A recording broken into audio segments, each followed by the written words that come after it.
morning, everybody. Welcome to Home Gardening Forero. Today we are going to give you guys an update on our garden since we didn't do it last month. So I'm going to turn the time over to Sonny. Okay, so it's middle of May, a little overcast, which makes it good for filming. Here we have the rosemary and thyme. The thyme has been flowering. The rosemary I've been harvesting as I needed. Next to that, we've got the parsley.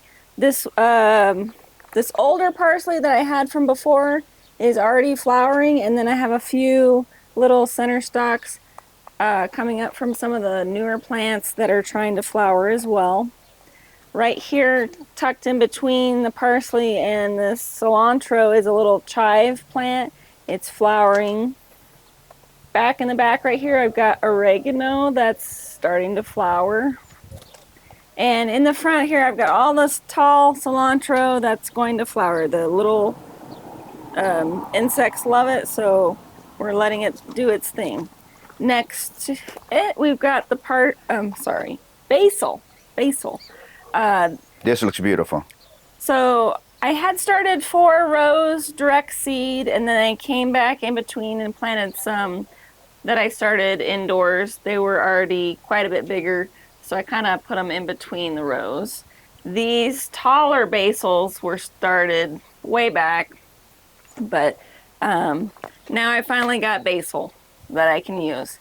Here we've got a little mini petunia calabroca, and then I've got little marigolds sprinkled in between that I saved seed from last year. These kind of 6-inch tall plants are zinnias, and then I've got some dahlias that are starting to bloom here. I've got this dwarf sunflower called Incredible. I've got a nice big bloom back here. You can't really see it there, but it's starting to do its thing. And then the sage section, again, another mini petunia, and then the thyme that I had started in the late fall. The peppers, I've got a couple little jalapenos. Here I've got a jalapeno plant. I've got this one Anaheim pepper plant, and I've got bell peppers here, different varieties. This variety is called Crispy Hybrid here in the back.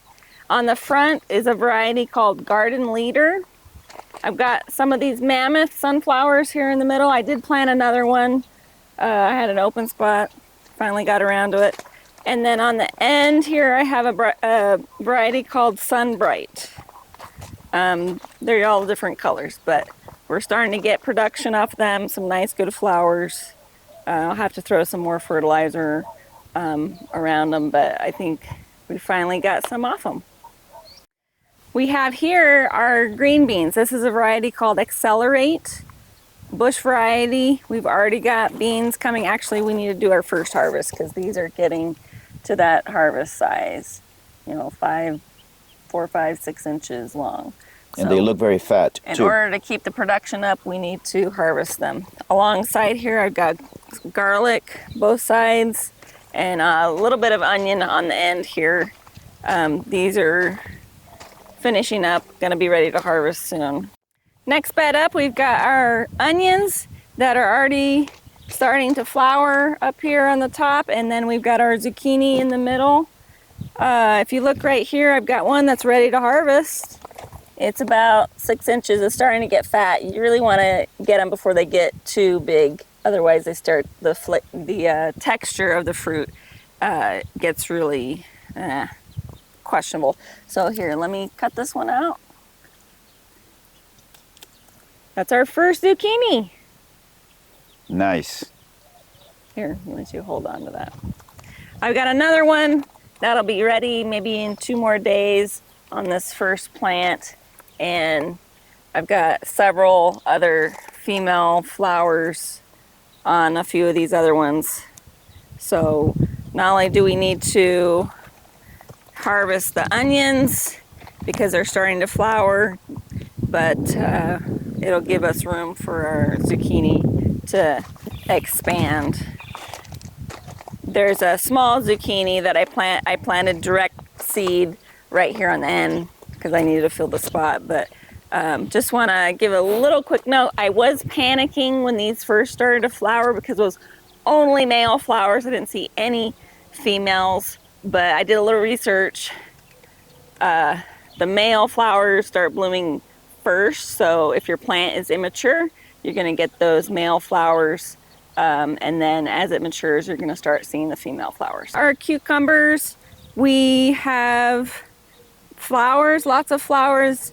So far, there's just a few little baby cucumbers that we found. There's one that I saw. Oh, there's some plastic here that blew in with the storm last night, but there's a little baby cucumber right here at the base, and I think there was another one here, but we're starting to get the baby cucumbers on there. Lots of little male flowers.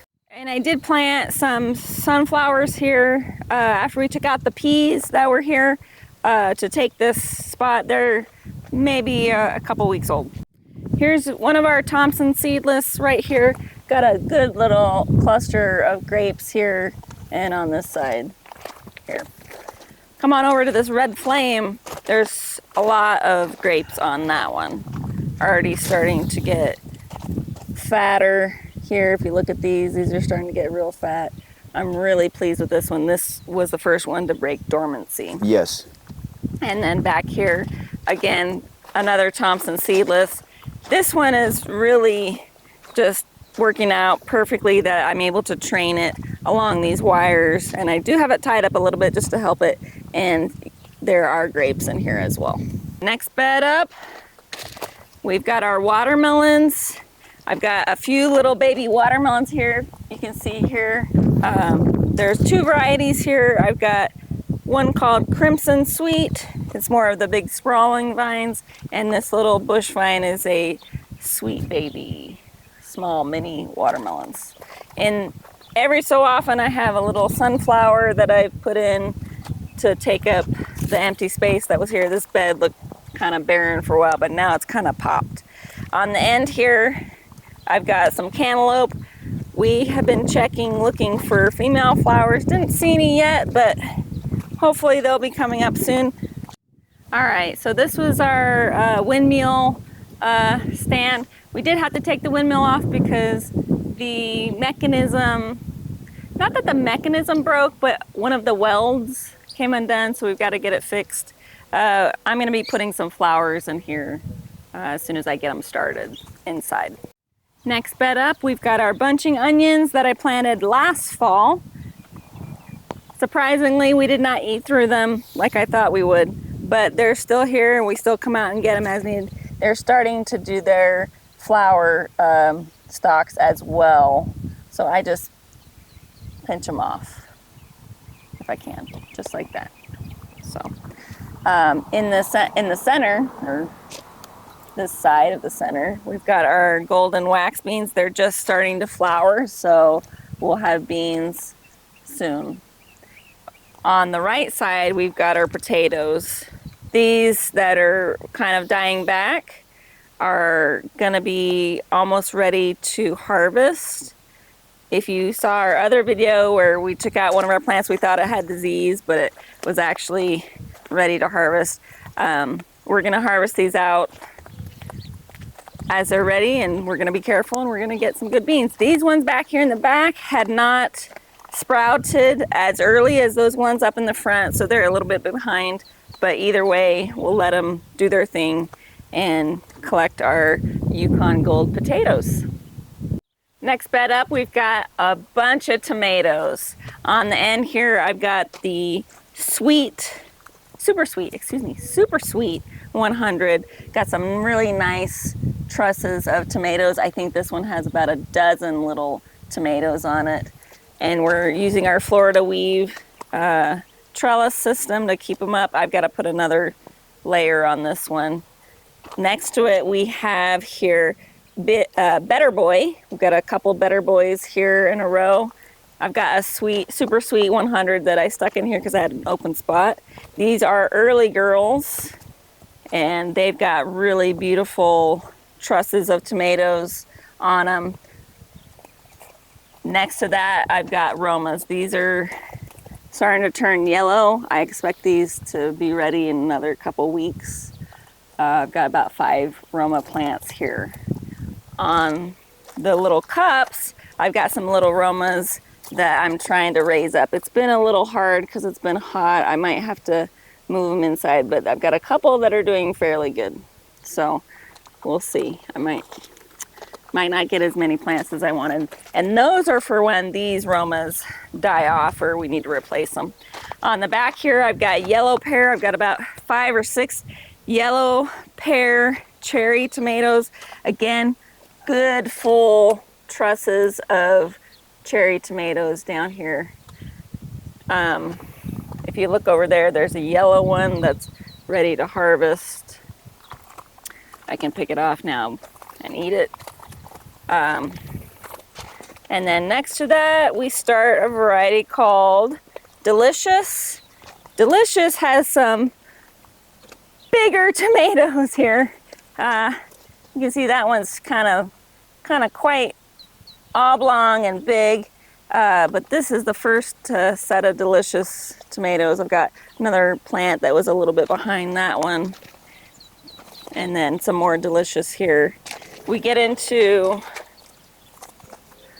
Rutgers variety here with a lot of big tomatoes right here. That was a little bruising that happened on that one, but a good set of big tomatoes there. And then on the very end is a Super Sweet 100.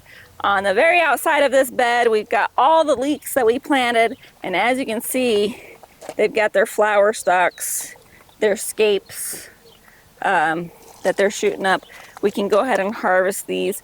One of the things that professional farms do is they put a little bit of extra soil around the base to blanch the base to get a more usable leek, because you got to keep it soft to really use it.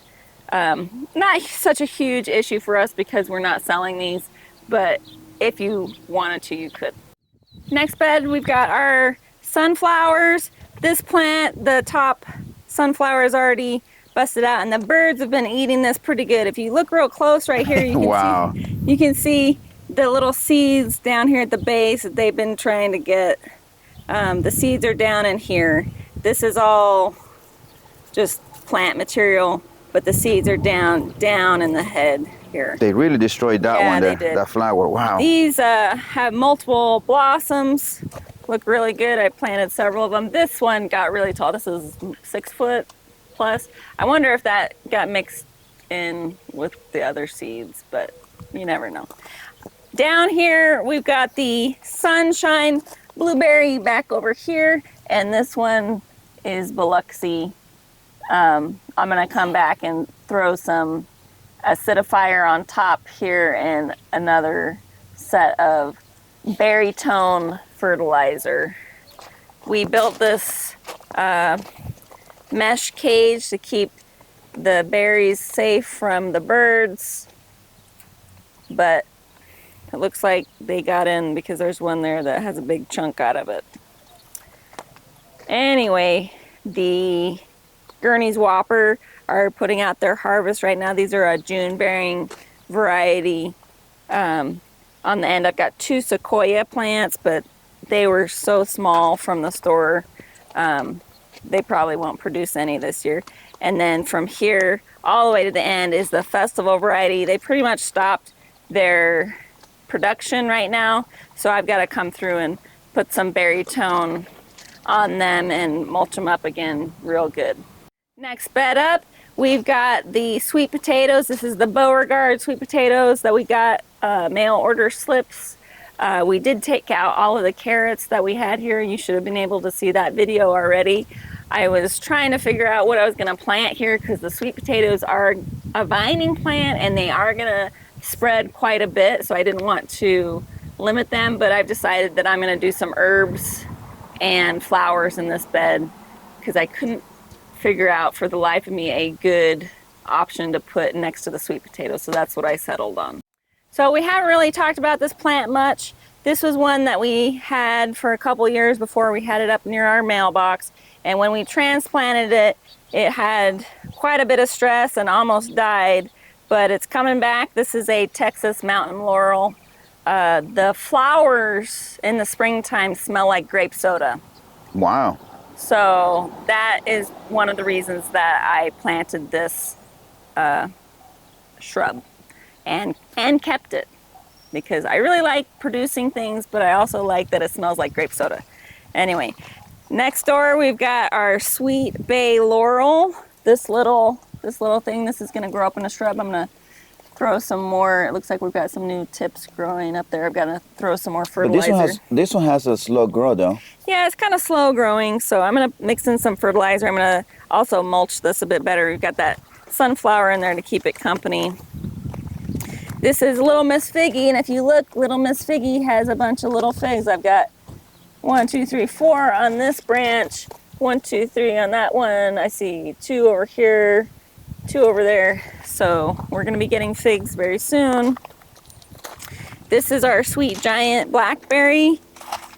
Seems to have been having a little bit of Is this supposed to grow like this? Because this is very, very slow growth. Yeah, no, it's just having a slow start. You can see there's another new shoot there. I'm going to put some more compost around here with some mulch and get some fertilizer on top there.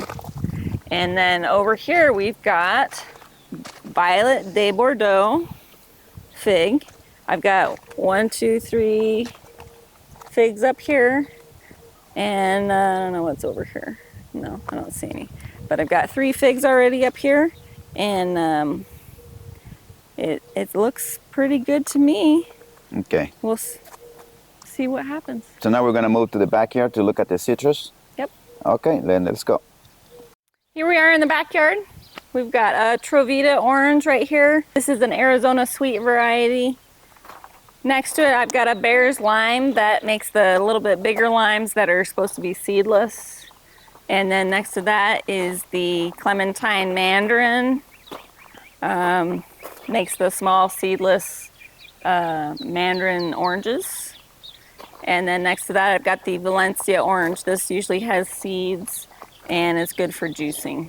Okay. In the back right here, we've got our pomegranate. I've got a pomegranate baby fruit here, and then I've got another one inside here that I just saw. When we first planted it, it just lost all its leaves, so I just was in a panic mode thinking that it died when we transplanted it. But then in the spring it just popped out, and so I'm really pleased with it. Over here, this is our Mineola Tangelo. That's that hybrid fruit.